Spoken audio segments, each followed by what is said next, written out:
What is the Ophanim angel in the Bible? The word Ophanim refers to the wheels seen in Ezekiel's vision of the chariot in Ezekiel 1:15-21 from the Bible. According to Ezekiel's narrative in the Bible, they are creatures created of interlocking gold wheels, with the exterior of each wheel covered with many eyes. They move by floating across the sky. The Bible does not regard the Ophanim as an angel. However, in the Jewish angelic hierarchy, they are entrusted with defending God's throne as the highest in Maimonides' order and are the closest of angels to God. Angels with strange or unusual appearance. When we think of angels, it's easy to imagine them as winged beings that are glorious and pure. From gilded armors to perfect faces, the concept of the angel has transcended through generations and has gone on to become the inspiration for art and literature, where the angel is featured as an immaculate human with wings and a pinnacle of all that is righteous. Even today, many people place a significant amount of importance upon the angels of God, those who to some are the conduits by which their prayers will be met. They are, for the most part, benign beings that bring about warmth, comfort, and safety, and while descriptions of them do vary, seldom are they reported as wicked or scary. This contradicts one idea from the Bible, where characters who are descended upon by angels are normally struck with both distress and horror, to the point that they are unable to even stand. You'll notice that frequently when angels make their presence known in the Bible, they tell those who are listening not to be afraid, providing us with an idea that the real angels are quite hard to digest. We see this in Isaiah's account when he finds himself in the hall of the seraphim, angels who were six-winged creatures that represented fire. Unable to cope with their sheer presence and the holiness about them, Isaiah becomes stricken and panics that he is damned, for he was not dressed properly for such an occasion. The seraphim, though, inadvertently struck the fear of God into Isaiah, and whilst they prove to be helpful and forgiving, they are not creatures that he feels particularly at ease with. The same could be said for Ezekiel, who discovered the cherubim, where he described them as possessing 4 heads, one of a man, one of an ox, one of an eagle, and one of a lion. But perhaps one of the strangest and most downright weirdest creatures that are thought to exist within Scripture are the Ophanim, those that are believed by some to be just a mechanism of God's chariot, and by others to be angelic beings with significant powers. The meaning of Ophanim. The reason why they are called the Ophanim is that in ancient Hebraic, the word Ophanim was thought to have meant wheels. It was also believed that the word could be spelt as Ophanim or Ophanim, as well as a third variation as Galgalim. In other beliefs, Ophanim are also described as spheres or whirlwinds, or again, the very wheels that were attached to the chariot of God. And the reason for all 3 of these ideas can likely be pinpointed in the visions seen by Ezekiel. Ezekiel's encounter with the Ophanim, it was thought to be sometime into the Neo-Babylonian period when Ezekiel and 10,000 Jews were captured by the Babylonians and brought to a village named Tel Abib. During this time, Ezekiel finds himself one day by the river Chebar, and he is approached by God, who supplies him with what is known as the inaugural vision. The vision consists of some pretty wild and extraordinary things, but as far as the cherubim and the Ophanim go, Ezekiel tells us, "As I looked at the living creatures, I saw a wheel on the ground beside each creature with its 4 faces. This was the appearance and structure of the wheels. They sparkled like topaz, and all 4 looked alike. Each appeared to be made like a wheel intersecting a wheel. As they moved, they would go in any one of the 4 directions the creatures were faced. The wheels did not change direction as the creatures went. Their rims were high and awesome, and all 4 rims were full of eyes all around." Ezekiel 1:15-18. The living creatures that Ezekiel sees here are indeed the cherubim, as he confirms in the prior passage, but he spends an equal amount of time taking in the sight of these 4 wheels, these Ophanim. He describes them as glistening like topaz, and that all 4 assembled to make the shape of one wheel intersecting another. He also adds that whilst they appeared independently mobile, they only moved wherever the cherubim were facing, which has since led some to believe that the cherubs controlled the Ophanim or was a symbol for their outranking of them. He continues to state that they do not appear to ever change their direction, and that all the rims of their being were covered with eyes. But with this passage alone, it only raises our intrigue as to what these wheels were and what exactly their function was. The appearance and roles of the Ophanim by Ezekiel. Ezekiel is able to paint a somewhat vivid picture of what these wheels looked like, but perhaps what makes them so stark and fascinating is how elusive they are. These wheels are not something that appears frequently throughout the Bible, and the fact that God allows Ezekiel to see them only teases the idea that they do have some significance that we are not grasping. One interesting idea that further supports the notion that these wheels were the wheels of God's chariot comes from a song of praise by David in Psalm 18, where we are told, God mounted the cherubim and flew, he soared on the wings of the wind. Psalm 18:10. In this rather unique imagery, it could be said that cherubim had more of a practical function as they served as God's vehicle, or a means for which to transport him across the sky, or from heaven to earth. The cherubim, in this instance, become the chariot, and by this, the wheels that they are seen to manipulate become the wheels of that very chariot.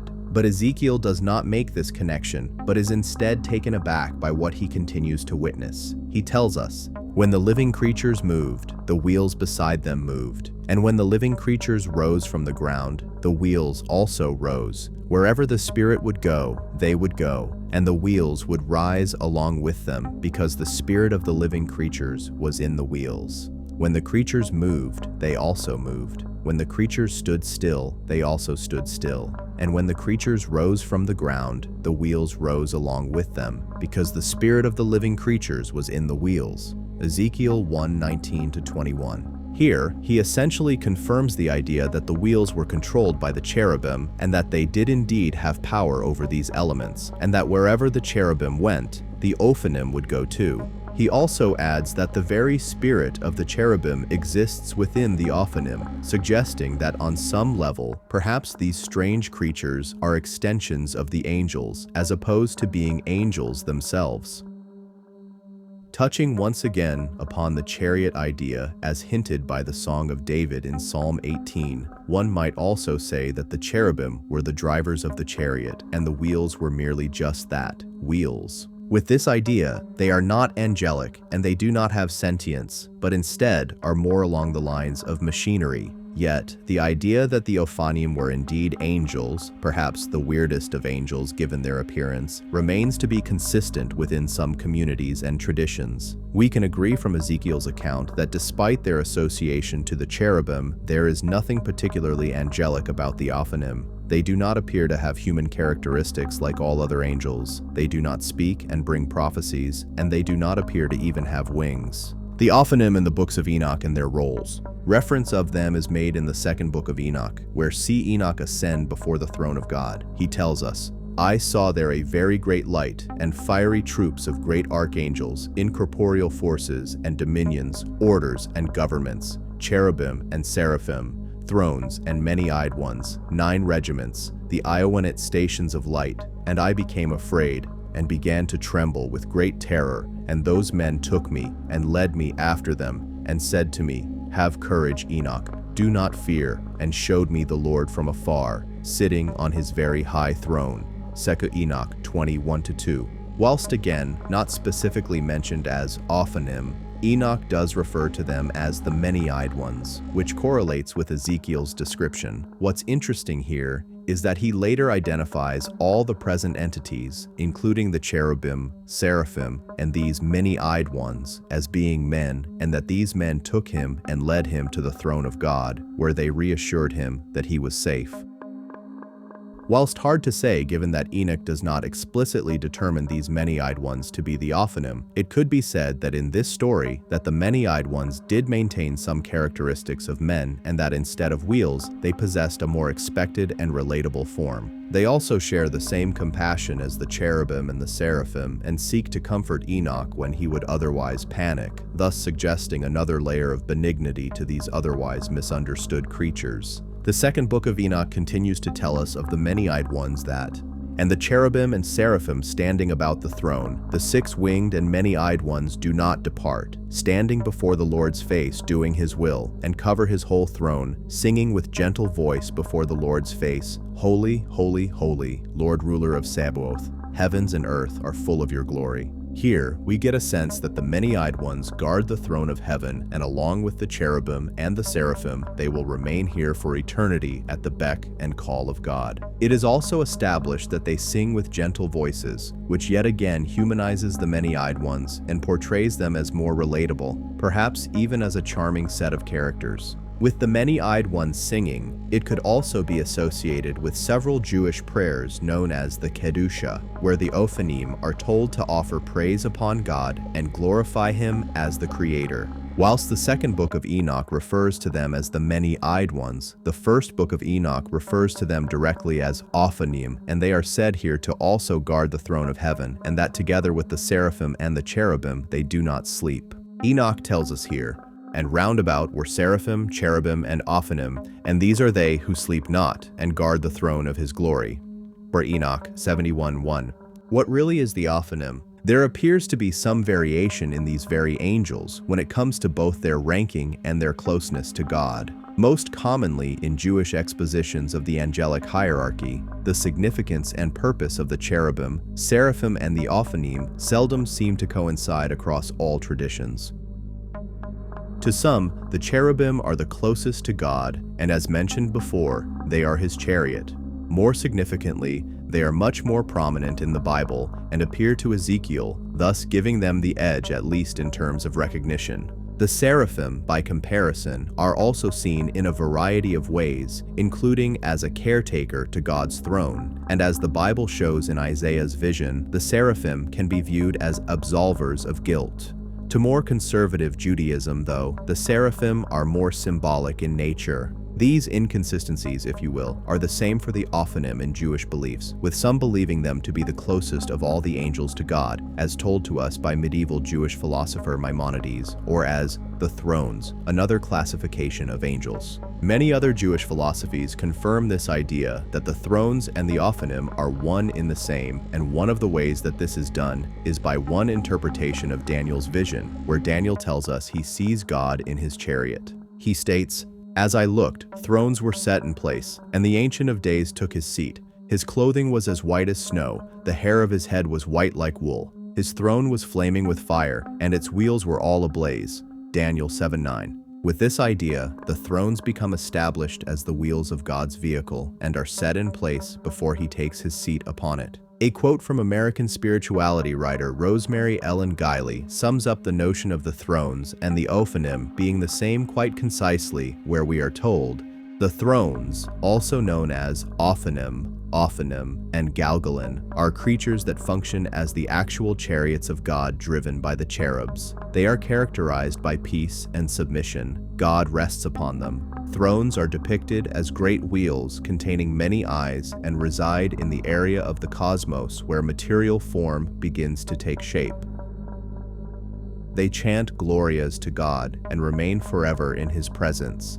They mete out divine justice and maintain the cosmic harmony of all universal laws." As we can see, going by this interpretation, the thrones, or the Ophanim, lose their more typical angel appearance and again resume the more biblically accurate depiction as a mechanism. In any case, one might say that the function of the Ophanim, whilst intriguing and novel, is not essential to believers, which is why concrete information about them is so scarce. Whether it be from the characters of the Bible themselves or scholars who studied them, the wheels are only vital in their accordance with God. They serve to remind believers that their mystique and uncanny form are just one of many of the creations that God has made that man cannot understand, and in some cases, it might serve to humble believers into realizing that they do not have all the answers. It also brings God's engineering ingenuity into the limelight, for whilst many may take for granted how the world was created, elements like the Ophanim remind them of how much of a mechanical mastermind a supreme being like God must be, especially given we to this day would not be able to create something so unusual. Others might see the Ophanim as a representation of God himself, in that because they are covered with eyes, the eyes become symbolic of God being all-seeing. If the Ophanim have a multitude of eyes and spin omnidirectionally, then it would be believed that they can see everything from every angle.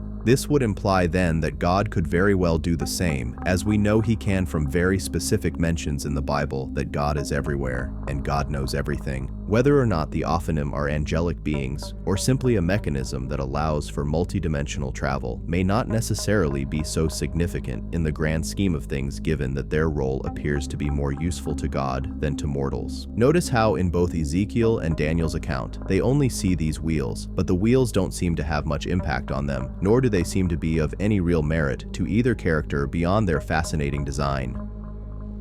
The Ophanim, divine machinery or celestial guardians, unraveling the mystery of Ezekiel's wheels. The Ophanim, described in Ezekiel's vision as interlocking wheels covered in eyes, stand as one of the most enigmatic and awe-inspiring entities in biblical and apocryphal literature. Unlike the more familiar seraphim and cherubim, the Ophanim defy conventional depictions of angels, appearing not as winged humanoids, but as living, sentient mechanisms of divine origin. Their role, nature, and even their classification within the celestial hierarchy remain subjects of profound theological debate. Ezekiel's vision, a chariot of fire and eyes. Ezekiel's encounter with the Ophanim, Ezekiel 1:15-21, presents a spectacle unlike any other angelic manifestation in Scripture. Interlocking wheels. Described as a wheel within a wheel, their structure suggests a multidimensional or omnidirectional nature capable of movement without turning. Eyes upon their rims. The countless eyes symbolize omniscience, an ever-watchful presence that sees all dimensions of reality. Spirit-infused motion. They move in perfect unison with the cherubim, implying a symbiotic relationship, perhaps as divine vehicles or extensions of God's throne. This vision has led some scholars to interpret the Ophanim not merely as angels, but as cosmic machinery, celestial constructs facilitating God's movement across creation. The Ophanim in Jewish mysticism, guardians of the throne. In Jewish angelology, particularly in the works of Maimonides, the Ophanim occupy the highest tier of the angelic hierarchy, closer to God than even the seraphim and cherubim. They are often equated with the thrones mentioned in Colossians 1:16, divine beings who serve as the very foundation of God's seat of power. Key aspects of their role include sustaining cosmic order. They maintain the harmony of divine laws, acting as conduits of God's will. Singing eternal praises, alongside the seraphim, they ceaselessly chant, "Holy, holy, holy," as seen in 2nd Enoch. Divine charioteers. Some traditions suggest they transport God's throne, functioning as the wheels of the Merkabah, the heavenly chariot. Apocryphal insights. The Ophanim in the books of Enoch. The books of Enoch, 1 and 2 Enoch, expand upon their nature. The many-eyed ones. Enoch describes them as vigilant, unceasing guardians who never sleep. 1 Enoch 71:1. Comforting presence. Unlike the terrifying cherubim, they reassure Enoch, displaying a gentle, almost human-like compassion. 2 Enoch 20:1-2. Linked to the throne, they are part of an eternal entourage surrounding God, emphasizing their role as divine attendants. Mechanical or angelic, the great debate. The Ophanim's bizarre appearance raises a critical question. Are they living beings or divine constructs? 1. The divine machine theory. Their wheel-like form suggests celestial engineering, perhaps a heavenly vehicle, as implied in Psalm 18:10. The eyes could represent surveillance systems, reinforcing God's omnipresence. Their lack of speech or independent action implies they are tools rather than sentient beings. 2. The living angel theory. Jewish mysticism treats them as conscious entities of supreme rank. Their eyes symbolize higher perception, granting them awareness beyond mortal comprehension. Their harmony with the cherubim suggests a hierarchy of divine servitors, not mere machinery. Symbolism and modern interpretations. Beyond their literal interpretation, the Ophanim serve as powerful symbols. Omniscience, the eyes signify God's all-seeing nature. Cosmic order, their perfect motion reflects divine precision in creation. The unfathomable divine. Their strangeness humbles humanity, reminding us that God's true nature is beyond human understanding.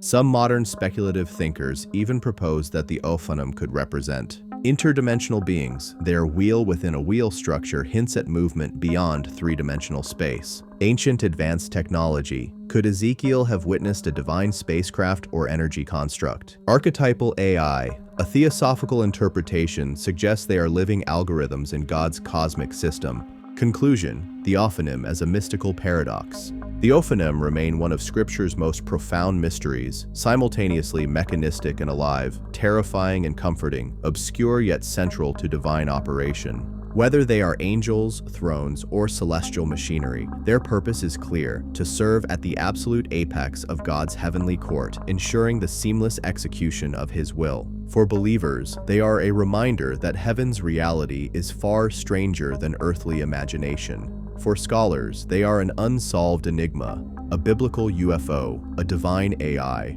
or perhaps something beyond all mortal categories. One thing is certain: when the wheels of the Ophanim turn, the cosmos itself moves with them.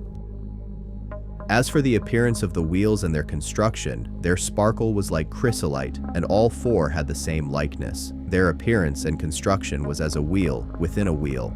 Ezekiel 1:16. Thanks for watching, everyone. If you enjoyed this video, don't forget to like, subscribe, and hit that notification bell so you never miss an update. Drop a comment below with your thoughts. I love hearing from you. Check out more videos on the screen, and I'll see you in the next one. Take care.